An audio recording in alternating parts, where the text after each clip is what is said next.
Gentlemen,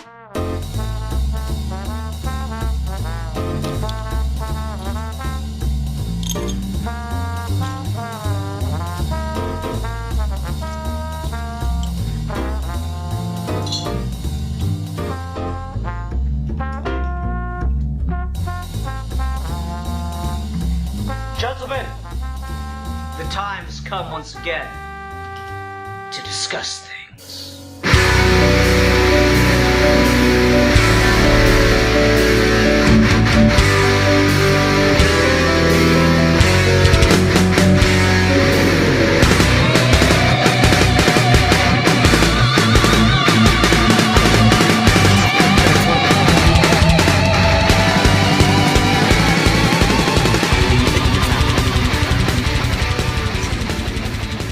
Fuck it, let's go. Hi everyone, welcome to another episode of Geeky Gentlemen. I'm Sid Part2. Joining me today is...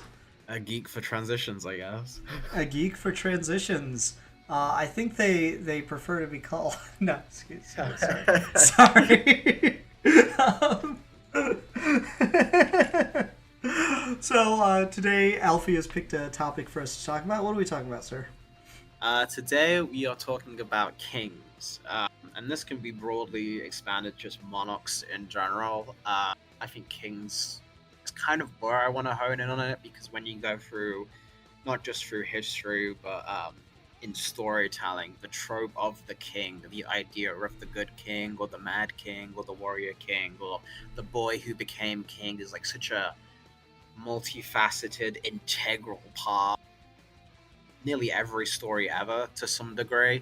I think it's worth talking about, and I think it's worth talking about in terms of where we're at now in the modern day and how much that has changed versus when it was kind of at like its prime, so and say, and like if there are any notable figures throughout history that we think are interesting to talk about, and just in general like go in a couple of directions with it. I think it's a topic that has a lot of meat to it. So what exactly put it on your mind or on your radar? I think it was just because I didn't get to do the episode with you guys about the Game of Thrones, the Duncan Egg show for Game of Thrones, and I've been reading a lot more lately, and like I've had you and a couple other people in like our Discord server kind of circle around Game of Thrones as like something I should read at some point. And just in general, I tend to gravitate towards stories like that. I like stories about people seizing this like mantle of power. Like I like the arc a character goes through, or even if we jump in on a character who's already king and where we go. Those tend to be some of the things that stick with me the most. Maybe it's just being born in England where we still have kings and queens, and it feels like a bygone era. But I think it's just like it's really fascinating to me that we allowed that to happen for so long, and it defines so much of human history, and now it's just kind of a joke. Which is like, it's a good thing like it's a joke, but it's also been transformed into different ways where there's plenty of examples where you could look at tyrants in power, people that have unchecked power, and see them as effectively a king all but in name. And I think there's just we're surrounded by a lot of that. Hit me in the right time. No, I feel ya. It is an interesting, like, the thing you said that immediately came up to my mind was just, it's so weird that we let that happen. It's like, as I was talking to Steve the other night about, like, Marx, and I go, it's just, for what it's worth, how many other people, like, invented a system of government, right? Like, who's the guy that invented democracy, right? And so it was just it is such an odd thing, because like some form of king hereditary lineage of leadership is like at the root of so many different societies. I'm currently going through a lot of like Chinese history, and the thing that's like really unique and interesting about that, it is one consistent culture through like almost all of recorded human history, and they didn't like burn the records of their forebearers once one dynasty fell and another took over. They didn't like try to erase them from history, so there's like a certain continuity to it that doesn't really exist in other cultures and stuff. And one of the things that's fascinating about it is you kind of see some of the roots of like these ideas that you just kind of have vaguely within Western circles. You see like the roots of those ideas kind of presented within the Chinese context. So like one thing that I've found really fascinating is you've always heard about like what makes a king, what gives them the right to rule, and it's like divine right, mandate of heaven. Yeah. And so you kind of hear that, and in your head you go, okay, so they're king because God said so. But like the thought that I guess never really occurred to me is, why did God say so? Did they just decide it? Like, what was the thing? And like the thing I'm finding now is, whenever like the dynasties shift within Chinese history, there's like this there's almost like a campaign of proving divine mandate by like looking at signs in the heavens, of like, you know, weather phenomena, and then just like shit that, you know, it's kind of laughable, but like just, oh look, we found this rock in a field, and on the bottom of it says that this guy's supposed to be the king or the emperor now. It's like, wow, what are the chances?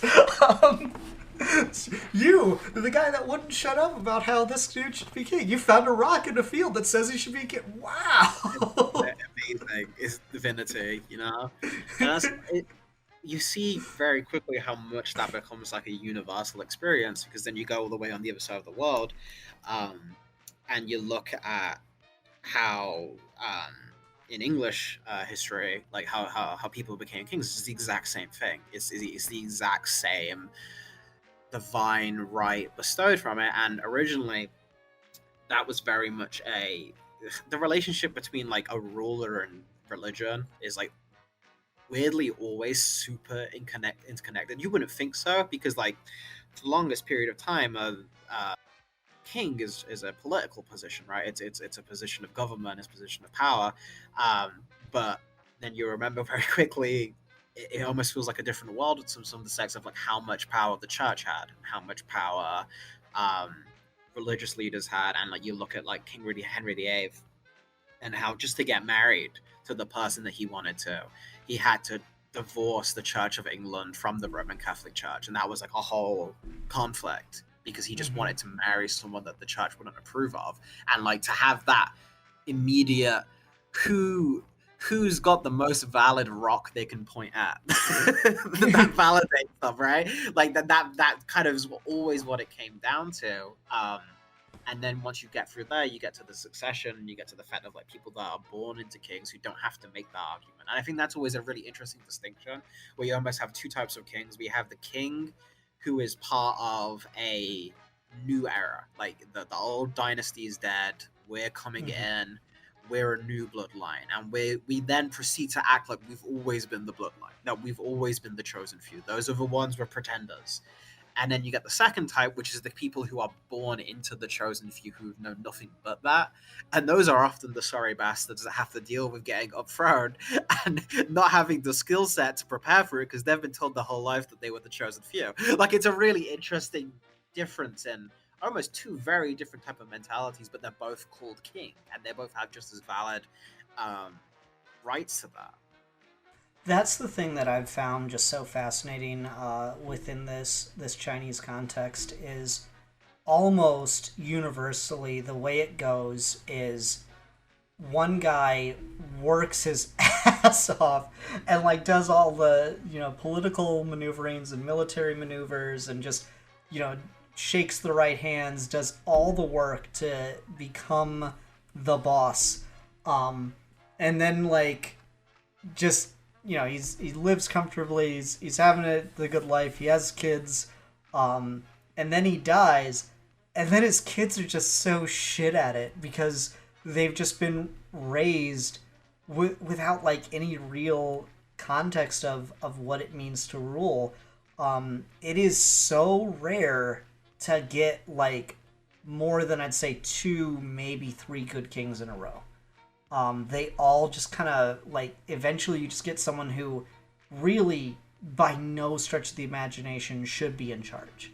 I had the same thing when I was going through like French history. Is um, you have Charlemagne take over and creates this massive empire, like it essentially tries to reconstitute Rome, but like diet Rome, I guess. And he's legitimately he's a good military leader. He's a pretty smart guy. He makes good decisions. But then he passes. He lives it to Pepin the Short, and bro just immediately starts fucking shit up. Just doesn't know what he's doing, or he's got like this very particular opinion of like, what I think it is. I think it's that backseat driver mentality, of just this person doesn't know what they're doing.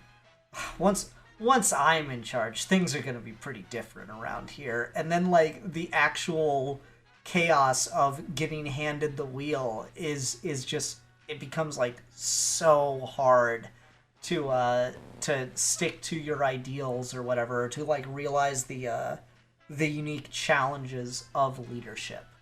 And I think that's like a truism throughout like any political system, but it is particularly egregious with monarchies because of just how like ridiculous the genetic lottery is.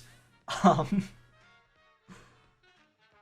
No, the whole thing with that as well of like you'll see the idea that you have this genetic birthright to become a political figure is always so funny to me.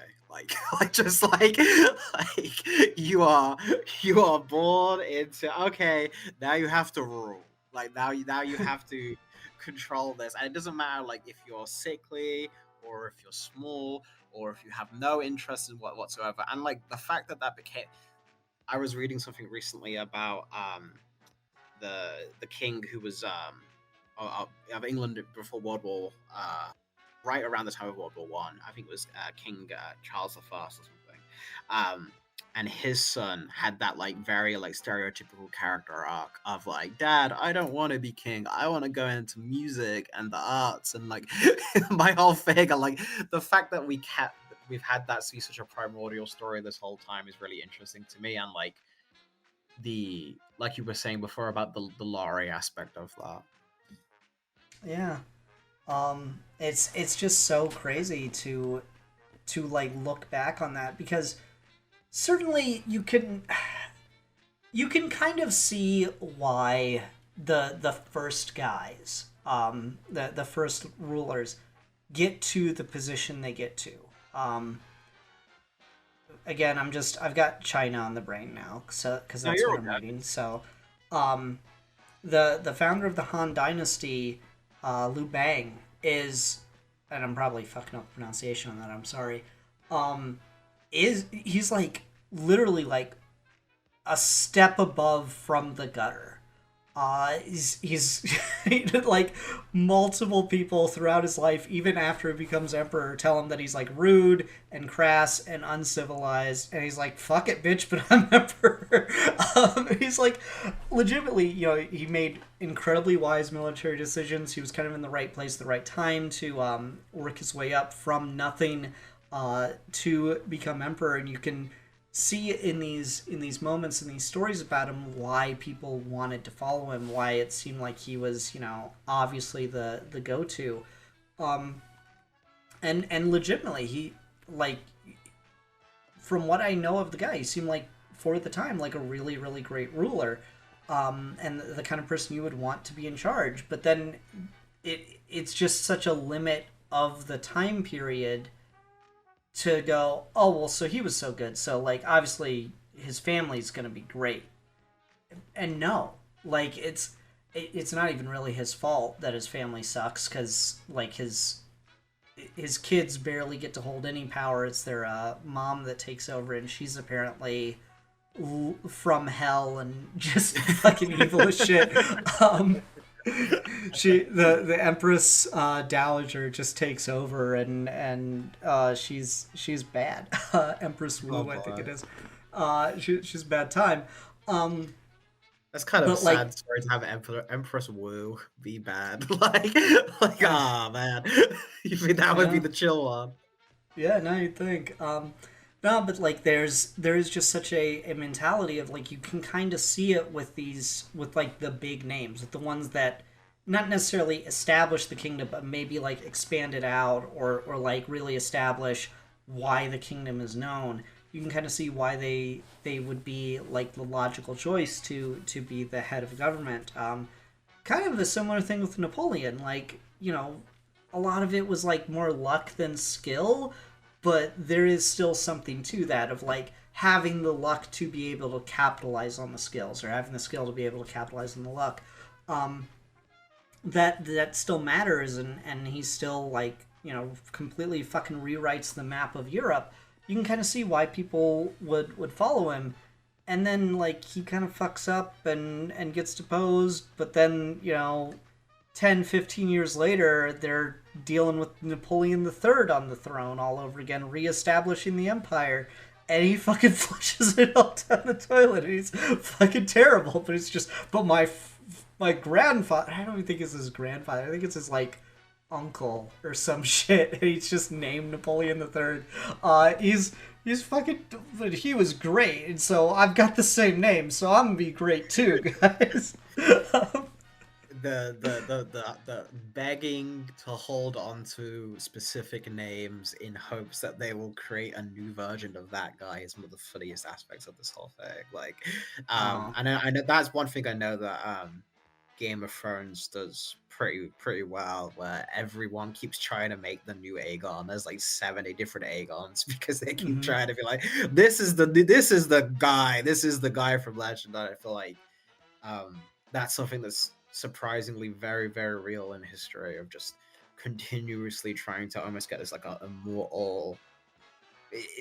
When you say, when we had this conversation at the very start of this, where it's like, oh, the divinity of the king, right? They almost don't become divine until there are two or three generations removed, and they had a pretty good rep, and then they become deified because they're like, oh, that things were so nice under that guy. Like, oh, why can't we have another one like him? And like, if it's the same bloodline, and it's 50 times worse.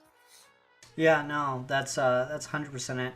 Game of Thrones has a scene I fucking love where it's after, spoilers, it's after Tywin Lannister dies. All these people to like earn brownie points with Cersei keep coming up to her and saying, "Oh, when we have our child, we're gonna name him Tywin.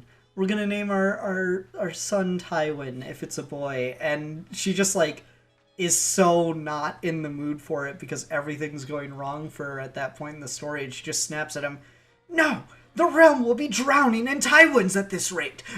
It's just it's a good moment. That's very funny. Yeah.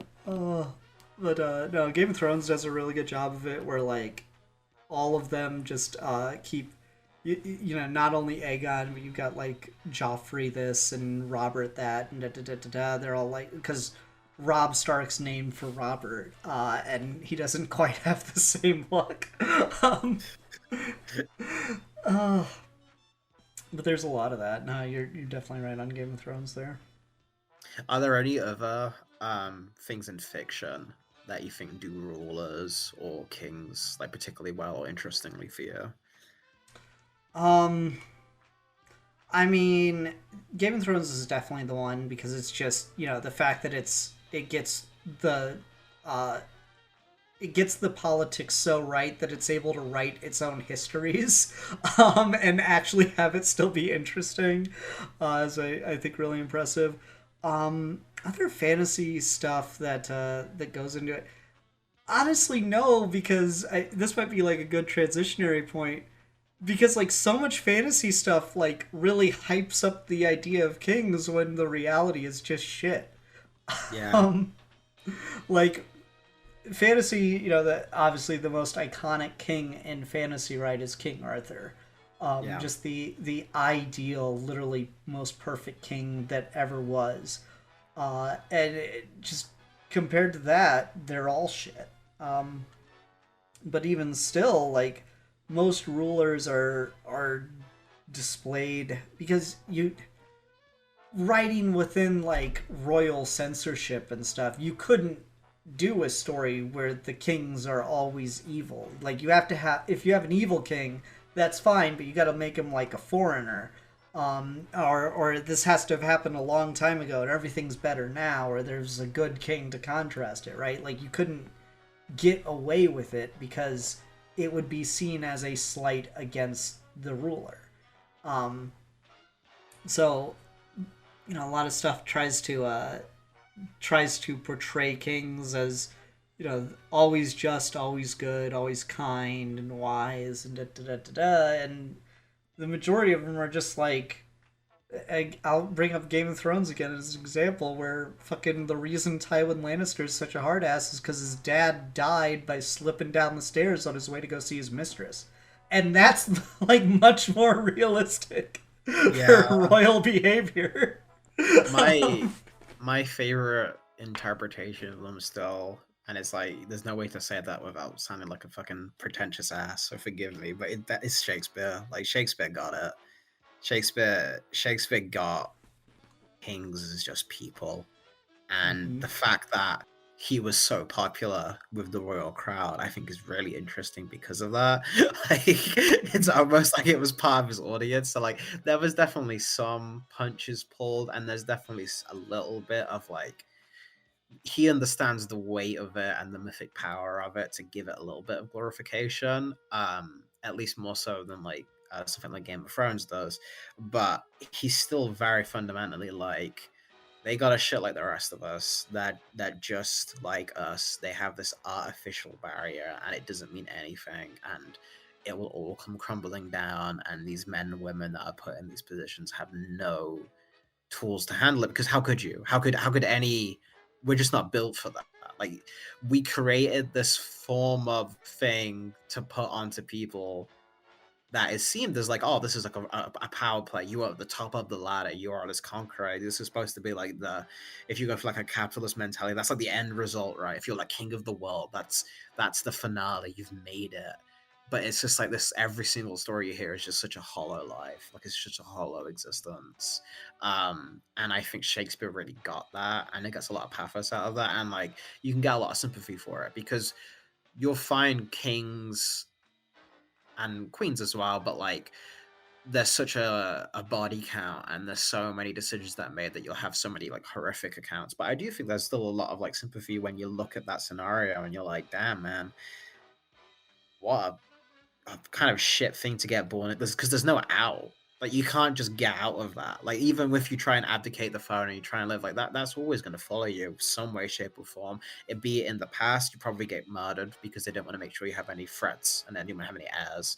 Or in modern times, where you see a lot with like Prince Harry, for example, the paparazzi like dissecting every single aspect of his life. And there's a lot of interesting things about that, of like the circus show the modern king has become as like basically a brand ambassador in comparison to kind of the weight it used to hold, and that being something of like a tragedy, or like a something to connect with those people when like you're reading in history and you can kind of see like beneath the textbook and you can see them as people, and you're like, okay, this would be someone I've got to talk to. I always think it's really interesting. For sure. You talking about like the modern monarch being like more of a just paparazzi dissected oddity does make me think back on when we were talking about Fall of Eagles, and there's a really good scene with Tsar Nicholas II as he's contemplating abdication, and the military officer that's there trying to convince him to sign over the throne, Nicholas just stares at him, and like he doesn't. The actor does such a good job with the delivery. He doesn't like yell it. He doesn't like snap at him or anything. He's just delivers it so slowly and with such pathos, and he's like, I do not understand the purpose of a monarch that does not rule absolutely. And it's just this concept of like, so once you take away the divine right, what are they? Are they just a fucking mascot for the country? Yeah. Like, is that what the royal family is to the UK at this point? Is it just, like, you go to the basketball games and the football and stuff? Is it just the queen comes out and like does some backflips, and what's it like?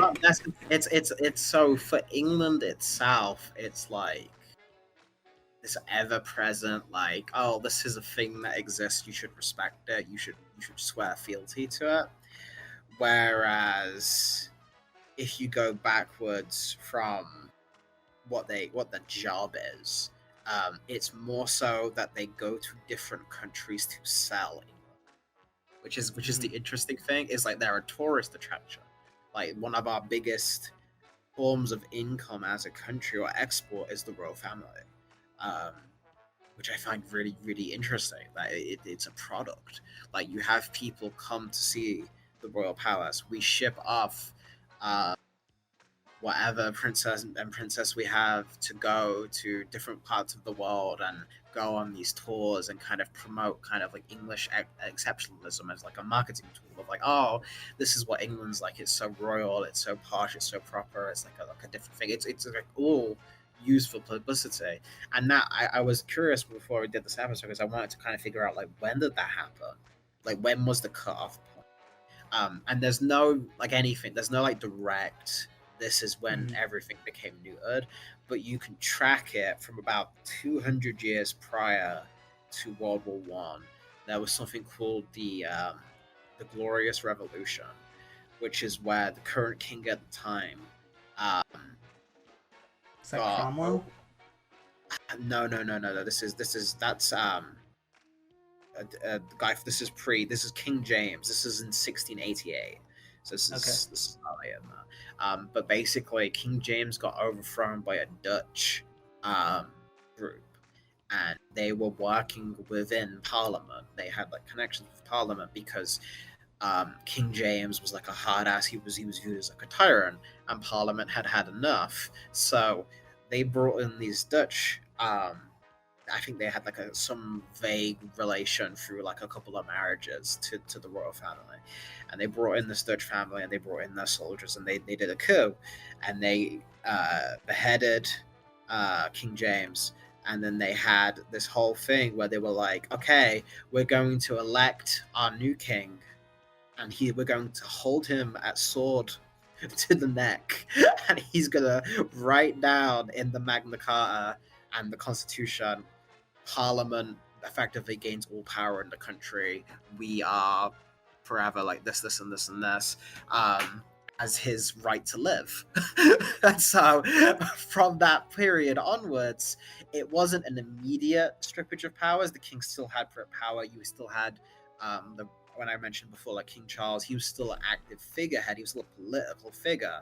But basically, during World War One, where you saw all the other monarchies and all the other kind of empires of the world get destroyed and get kind of eaten within themselves, the reason England was able to survive that was because it had already happened. He was just a figurehead for Parliament. So they saw no reason to overthrow him because they already had all the power that they would need. And as every generation got less and less interested in the business of ruling, they were able to slowly circumvent that and supplement that until you get to today, which I thought was really interesting, that it was kind of this like inside job for England. Yeah, no, that's crazy. I was just looking it up. I think it was Cromwell's Revolution. Okay. That you're talking about there, because it looked about the same date range, like 1640s to 1670s or something. So yeah, I'd heard about that one just in all the Marxist reading, but I hadn't like actually done the research on England yet, because I mean, fucking why bother? You guys are just like cute on your little island. Right? It's so quaint now. It's so crazy. The fucking British, like, it's just such a small island. Have you ever gone to that website where you get to like move around countries over the globe to see like the relative scale, because it's like hard to comprehend it on a map? I just doing that with the fucking United Kingdom is so fucking ridiculous, to think that they like the whole world from this one fucking island. How did it happen?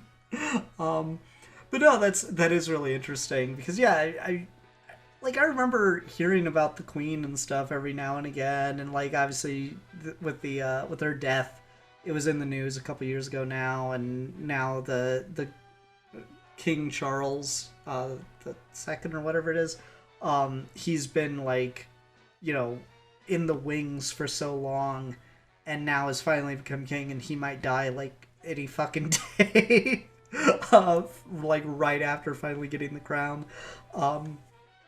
But it just doesn't matter, right? Like they'll just find someone else. Like that's the thing I'm curious about right now. Of like, what happens if the English monarchy just can't, like, if they have a crisis of succession, because like back in the day it actually mattered, right? Like, you know, if the king couldn't conceive an heir, or like his fucking mistresses kept killing his sons because they wanted to be the one that had the baby, that would be crown prince.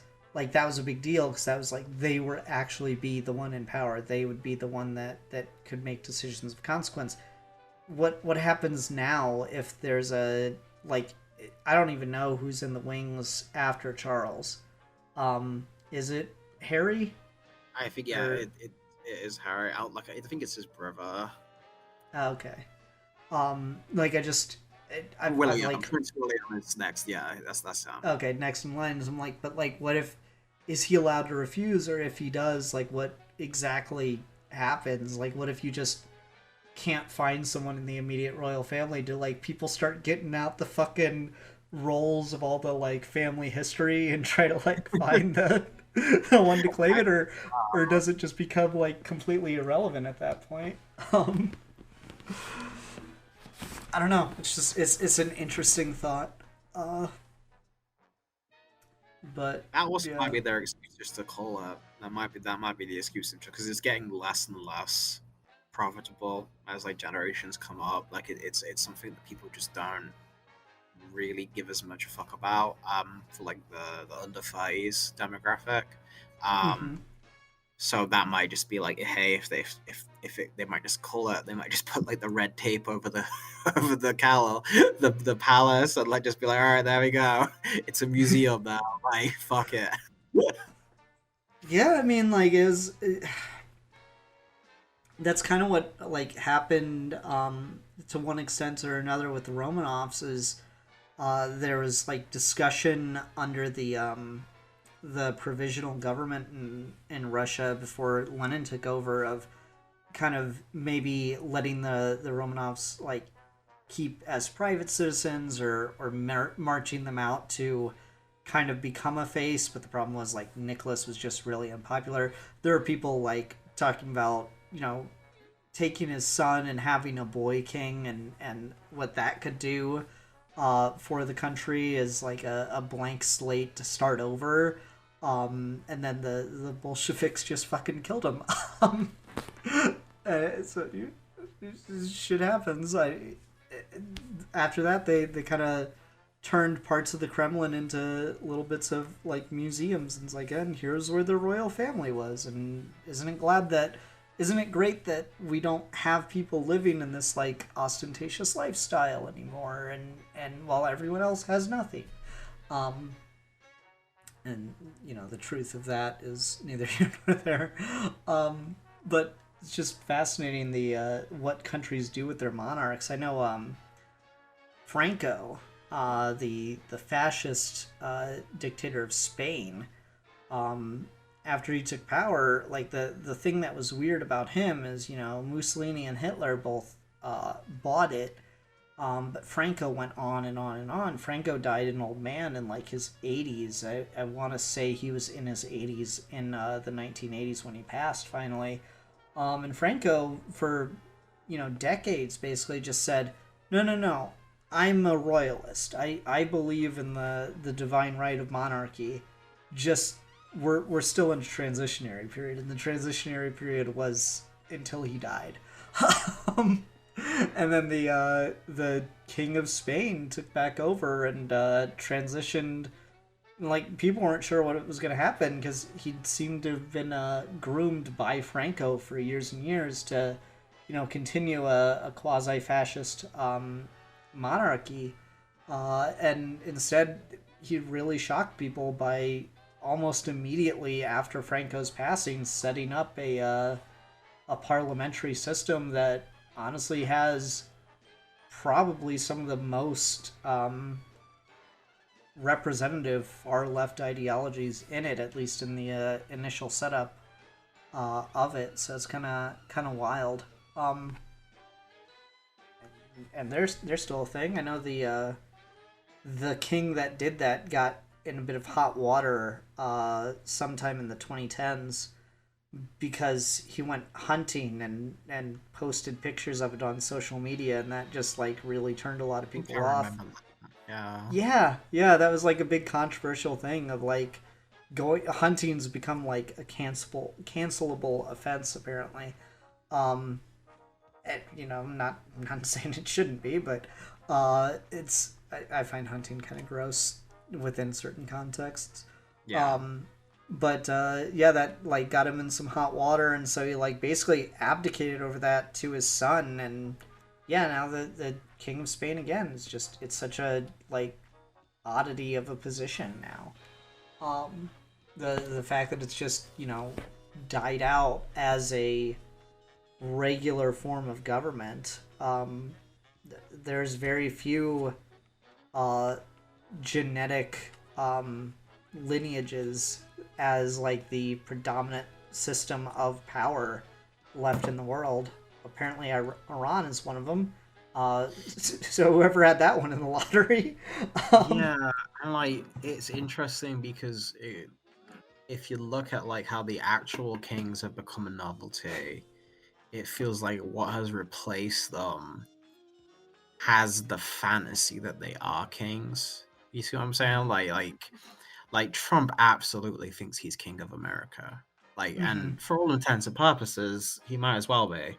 Like, I think if you looked at a history book and you just described events and you like removed clues that would give you like context for like for like what era it is, and his actions would be extremely similar to the kings of old, like Henry VIII and such. Like I feel like that, and you see this all over the top of the world with even kind of how Putin runs his ship is very king-like. It's very like iron grip, has a very like even the concept of having like a Gestapo, even having like a secret police is something that would normally be executed by the church if you were going to go to like the 1500s and stuff, and is now a military faction, right? And it feels like we just changed the names and moved things, but people in power tend to have these same kind of power fantasies and kind of want to like get the image of this because for whatever reason it seems to be effective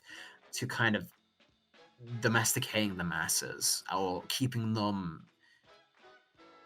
They want that, right? They want as much as they say that they don't, they do kind of want someone with like absolute power to either blame or to point to or anything, and like it's getting more and more prevalent, and that's a scary concept. No, that's 100% the like disturbing trend I've noticed is basically we're just at a point where everyone wants a dictator. They just want it to be theirs. Yeah. Everyone wants like a kingly lineage. There's, you know, some really like wild things if you go on like right wing Twitter. Particularly like I remember seeing them kind of crop up as the election was going on of like clips of Barron Trump, and just people talking about him was like, he's going to be such a great president one day. There's just going to be this like lineage, and it's like, so you just want a monarchy. That's just what you like. Literally, what you're describing is just a monarchy. And I think there is something to it of just when, you know, if we go back to the 2010s, when Obama was in office, it was just, oh, thanks, Obama. And you could sit there and try to talk to someone and be like, well, actually, he had nothing to do with that. This is like the, you know, situations that led to the thing. He didn't install this or initiate it or anything. But people don't understand that, right? He's the one in charge. He's the face on the TV. So it's him. He's the one that did it. And this is, again, particularly oddity about Russia specifically, because it's something that Nicholas II benefited from, Stalin benefited from, Putin benefits from, of this idea of the good czar, bad advisors, bad government. Like they don't know about the bad stuff that's happening. They're out there working for us, but they don't actually understand about all the consequences, and that's just never been true. Mm-hmm.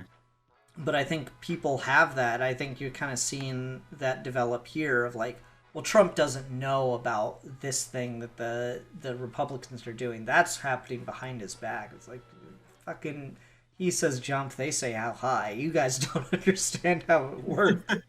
um, like that's, this need to rationalize and remove it because they want to like the person in power, but they don't want to have to think about the complexities of the situations to get that kind of power or to just run things.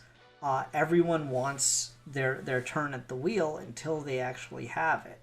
Have you ever like just been in a group of people, or like everyone did a fucking group project in high school, right? What did y'all do? Y'all sat at the fucking desk and waited for someone else to talk and start directing where things were gonna go. You, no one, and if you didn't, you were the one that was the like putting yourself into that position of power. Mm-hmm. And like it's so easy to kind of be on the outside looking in and criticize every decision, rightly or wrongly. I don't really care. But like the complexity of leadership is such a dynamic thing that like honestly it makes sense that there were so many bad kings. What doesn't make sense is how many good kings there might ended up having been, Yeah. or to be. Uh, Yeah.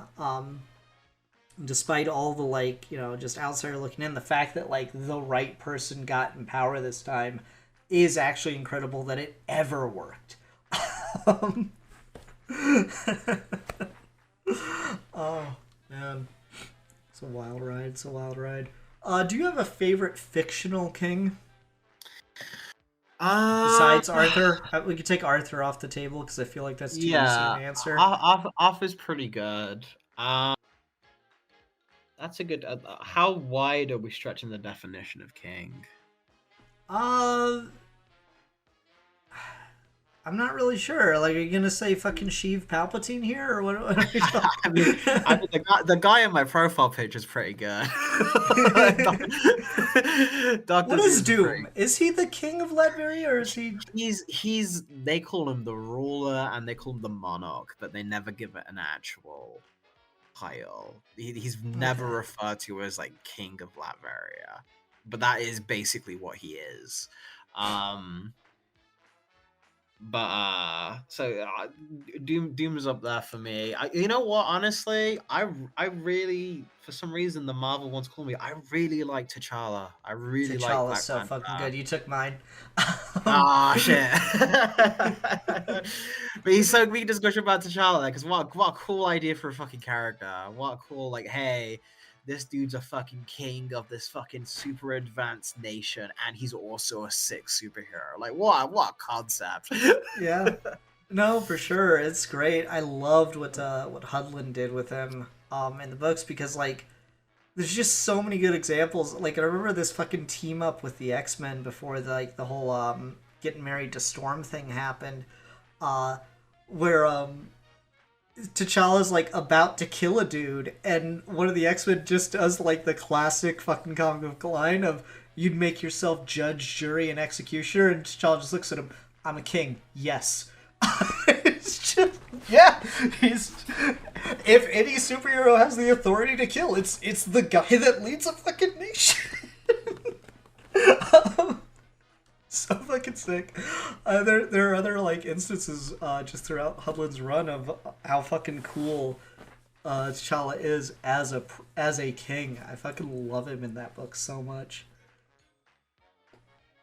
No, he's fantastic, and I love everything with what Hickman did with him in the Illuminati stuff, where he has all the he's dealing with Namor, and he's like dealing with like having to get his hands bloodied, and like all the prior Black Panthers are like talking to him, and they're just like, oh, you're disrespecting our legacy by letting him live. Like he has fucking Wakandan blood on it. You have a duty to your people to kill him. And he's just freaking out. Them just like, I'm not gonna soy myself for your like it's really really cool fucking thing of like, what do you want me to do to be good enough to be a king according to your fucking standards?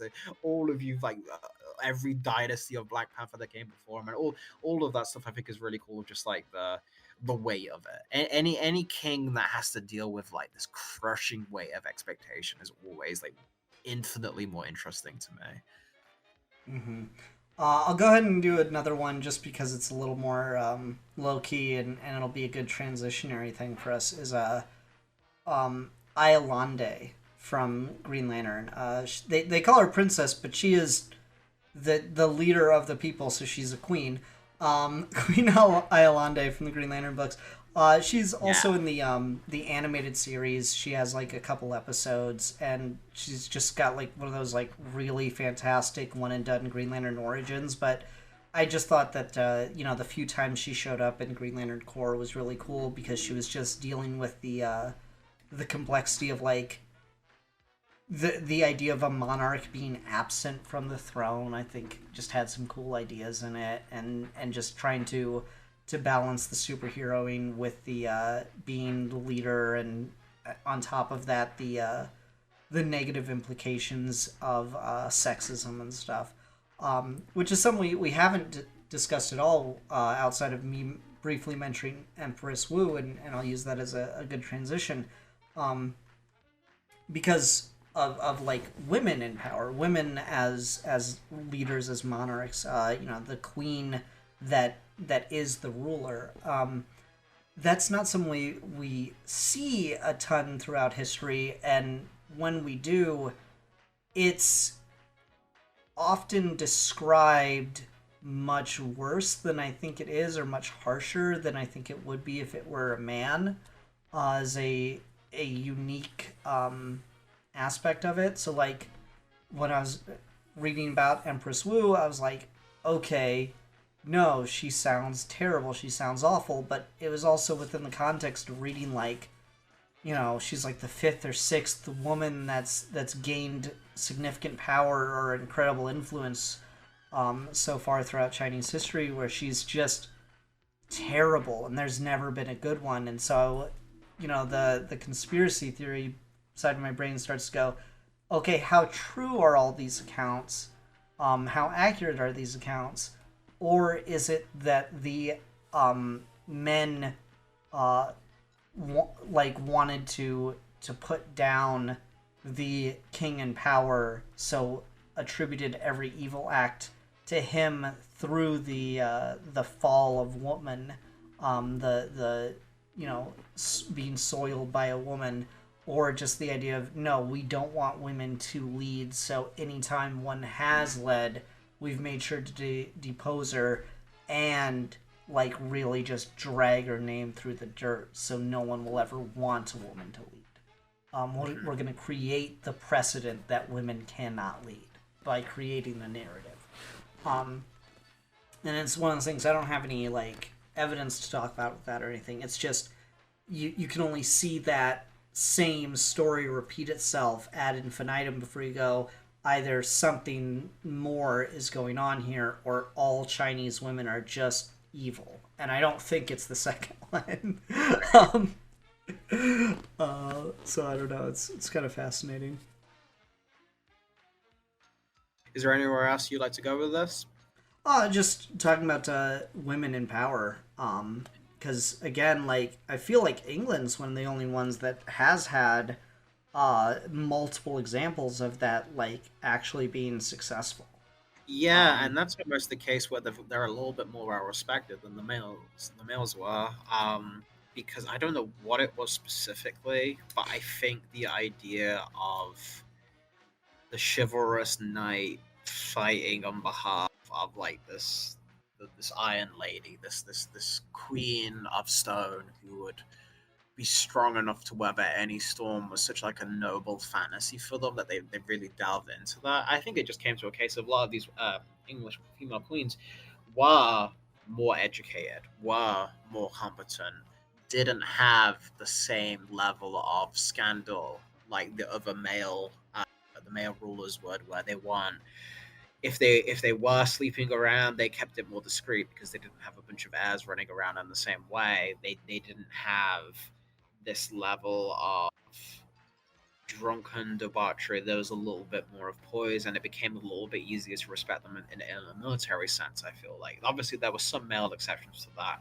but by and large, you look at how influential Queen Victoria was and Mm-hmm. what she ushered in, and how she was able to kind of create this culture of personality around herself that divided an entire, like the reason we call it the Victorian age, right, is Mm-hmm. named after her, which is almost unheard of for a female ruler to get that level of the entire age is named after her.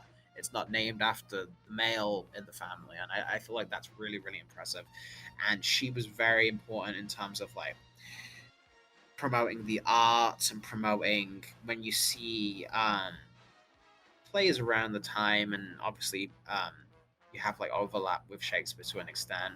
um, he uh, he primarily focused on the male kings almost to an extent of like humanizing them, so then the female queen suddenly felt the divine aura, because the people had heard, oh, these male kings had these flaws, these male things. But you look at a lot of those plays, the like you look at Othello, and you look at how her name is escaping me, but Iago's wife, um, in that, and how she's kind of the main manipulator of the whole thing, and she kind of holds the whole power of the play.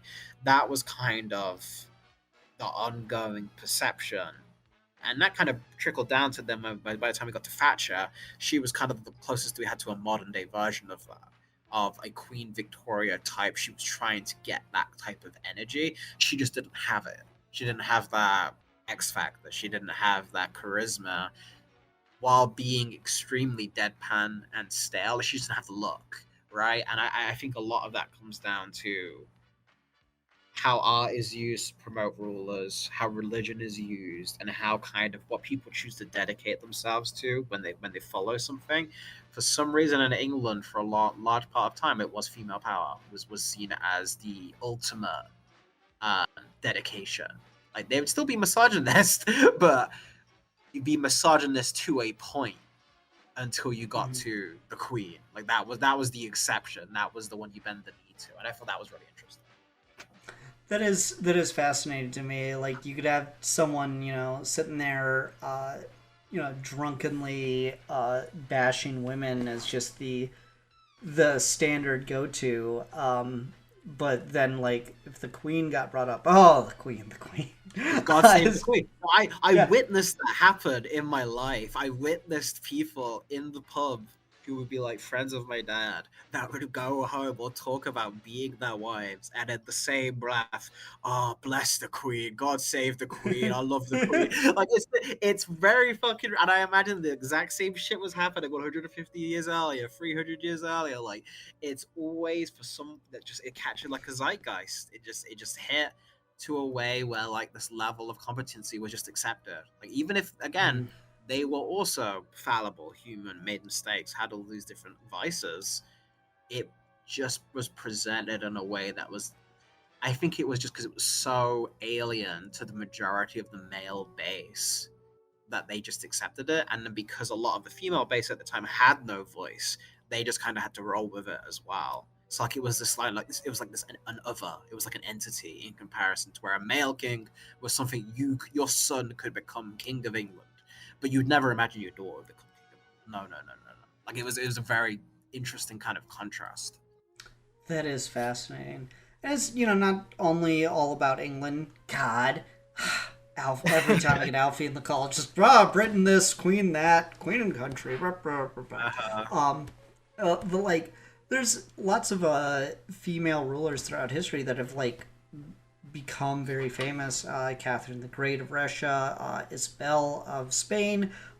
She's, you know, the one that was the actual um, what's the word, the actual heir to the empire at the time, and she married and had like a king consort, and I think it's King Philip.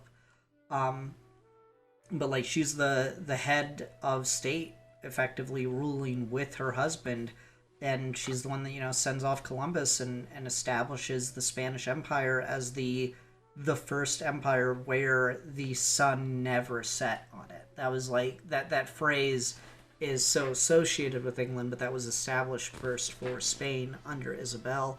You got like Cleopatra, of course, ruling in Egypt as the last in the line of Macedonian emperors established by Alexander the Great. And she was, you know, a couple more things had gone right for her, a couple more things had lucked out for her. She basically would have been, you know, co-ruling Rome at its height, which is crazy to think about, or damn near its height.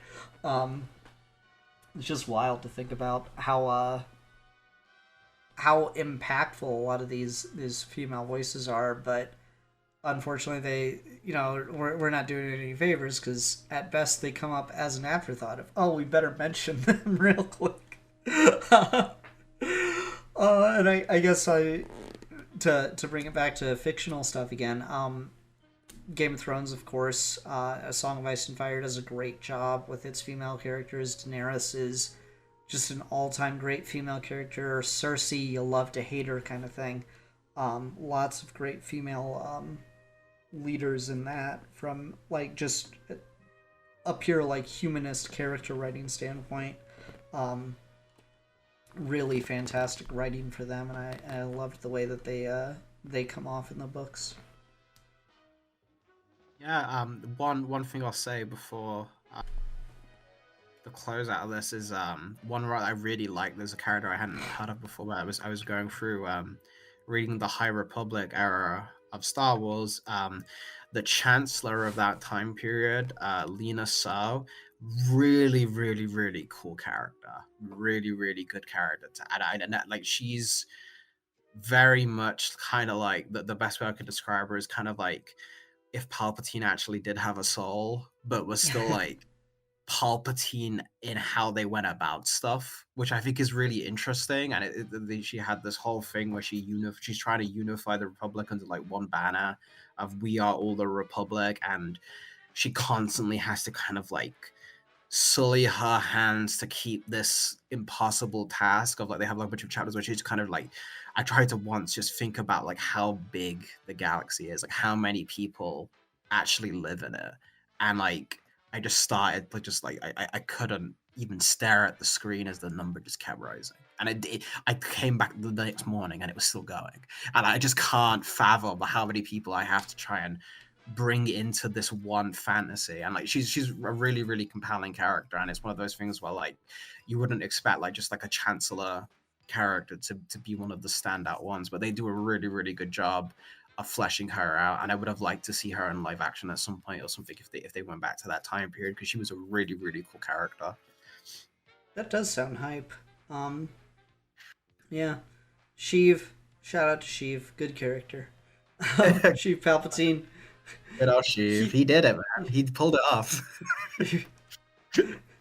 I feel like what is the mark of a successful ruler? Like, do you have to die in power? And like, because like, what is we'll make this the last topic, I think, because I do find it interesting.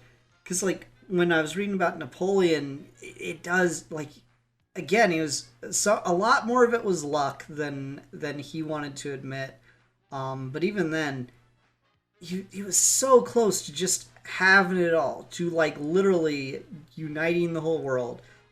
Similar thing when I'm going through like the Chinese history, the first Chinese emperor to like unite the whole of China truly under him. He like tells his ministers that they need to think of a new title for him because no one else has done what he did. And like, you know, great, cool. Napoleon fucking gets ousted from power and ends up dying on a British island in essentially house arrest. The first emperor of the Qin dynasty dies about 12 years after he establishes it, and then the whole thing immediately collapses under his son. One of his sons, the son that was supposed to be in charge, got fucking screwed so hard. But like, what makes a successful monarch? Do you think is it just do they have to die in power? Or do they have to establish like an effective dynasty? Where's the cutoff point where it wasn't really their fault anymore? um, I think when they become the benchmark is the tell point. It yeah. doesn't matter if they didn't die in power. It doesn't matter if they have a legacy after them. It's when people will and not just in like the half-hearted way of like, oh, things were better before. Everything has that version, right? Everyone's going to be nostalgic for something that happened before because you forget the bad parts. But when it's consistently used of like they would never have the strength or the industry of like Queen Victoria, right? Like the things that she was able to achieve this is the benchmark. This is the kind of the litmus test. Oh, Alexander the Great, his empire would be remembered. Like it's when you have other monarchs comparing themselves to that image, because even if the reality was divorced with it, that's when it becomes divine. That's when it does kind of finally become a real king, because that never goes away. Once you become that benchmark, you're always that benchmark. Like it doesn't matter if people try and dissect it and go more deep to the common. Once that enters the lexicon, when that just becomes like the common term of phrase, then that's kind of why King Arthur has so much power, right? Because it's like the ultimate mythic version of that. It's like the stereotype. And there's a lot of power in like that being a stereotype. So I think that's my example is when you're the comparison point where he's like, oh, this rule was great, but compare it to the rules of like I said, Alexander the Great, compare it to the rules of Queen Victoria, it wasn't it was pathetic, etc. So that's my kind of barometer. It's interesting. And it's funny, like, because I think you're onto something, because that's one of the Napoleon quotes I remember so well. Is he's shouting at someone, because that's what he did, and he's like, "You think of me as another King Louis, but I am Charlemagne." Just to, like, really try to yeah, like there's power in that, like he's comparing himself to this lineage. The really famous portrait of Napoleon, like on the horse, one arm up in the air, and there's the Alps behind him. There's three rocks on the ground in front of him. One says Charlemagne, one says Hannibal, and I think the other might say Alexander the Great, but I don't remember what the other one says. But like that's the framing of what he wanted to be remembered as is so crazy. And then like you know that is the memory, that is like the historic idea of Napoleon, of like the conqueror of Europe. And the thing that isn't remembered about him though is where he spent the end of things. The fact that he just like has to flee France for a second time, and he's just, you know, on a fucking boat, and he writes a letter to the English, I think it's the Queen at the time, I don't remember, writes a letter to the English monarch begging for asylum and saying, like, I'm trying to remember, "I ask you, my greatest and most formidable of enemies, to shelter me now," is I think the language he uses. So it's kind of crazy, you know, the higher he is, the more he had to fall. Yeah. Yeah. No, I think you're right though on the benchmark thing. That's a good one. This is a fun discussion. Lots of little bits and pieces to jump over and talk about here. But yeah, they're shit. Feudalism's a bad system. Because like I guess that's the thing we haven't talked about, and I'll try to be quick on it. The reason that there are so many bad kings is because it's just a bad system. It has no ability to it's a system that depends on everybody to be honorable, but ultimately rewards the greatest level to those who are the most dishonorable. Yeah. um, It's one of convenience made without really much thought put into it. Like it's effectively as simple as putting a crown on someone to make them get the eye of it. They get all the power, and then you look behind them, and there's the real scheme. Like it's so inherently like transparent, like what a trap is for Yeah, no, everyone involved. Like there's the person with it and the person without it. Everyone gets the shit. yeah.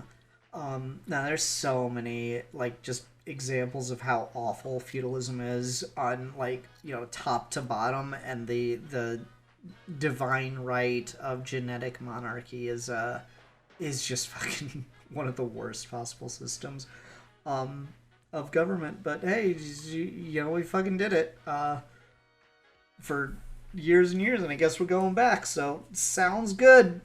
See you on the other side, folks. I can only imagine this goes well. Yeah, I think that's where we're gonna leave things. Everyone, thanks so much for watching. Until next time, I'm the philosopher. And I am the champion of the oppressed. Are you? Are you? Because you said a lot of positive things about the oppressors this episode. I lied. I am the champion of doom. And we are your geeky gentlemen, and we will be discussing things.